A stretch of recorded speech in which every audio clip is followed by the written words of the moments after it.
Welcome to this video on Solid Edge physical properties. So here we've got a drill and we've been asked for, say, mass, density and surface area.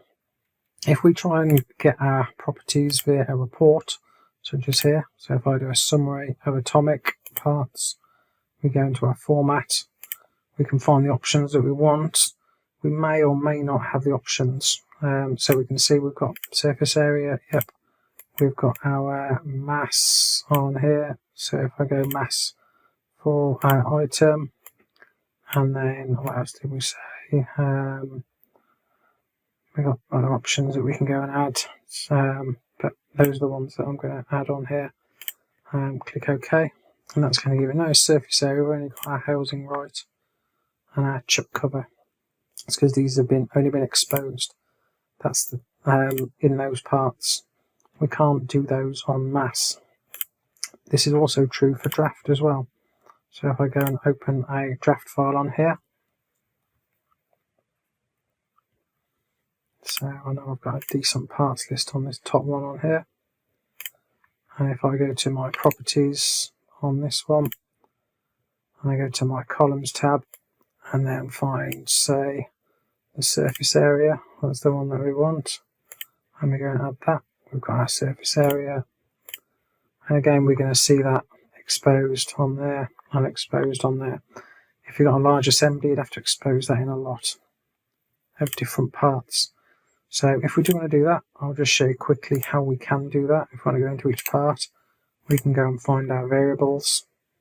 In our variables, we need our physical properties. It might be that this isn't ticked, so we may need to go and make sure we can see that. And we can then expose the physical property that we want, this one, such as that one. If I save that, back to my draft file and do a quick update on there, we should see an additional surface area appear. Now we have exposed that value on there. Let's just update, we can just see that on here, on there, and you can see we've now got our additional value on there for the torque selector. But if we don't want to do that, we've actually got a special tab that will just give us our physical property information. So if we go into physical properties, that will normally just come up small. I just normally use it large on here. So we can see we've got our mass, we've got our volume, we've got our density, we've got our surface area. If we right click on one of these tabs, we can choose the columns that we want.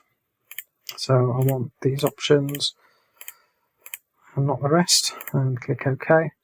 If I then click on this column header, press the Shift key and click this column header, I can then copy that, go to an Excel spreadsheet, here's what I've done earlier, and then we can paste that in there. If we then double click on that, that's going to make that the correct size, and we've got all our parts. Obviously some of these have got no properties in some of them because it's an assembly, so we're not going to get those options on there.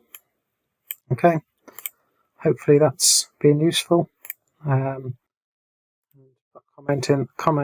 in there if that's if you're going to find that useful. Thank you very much.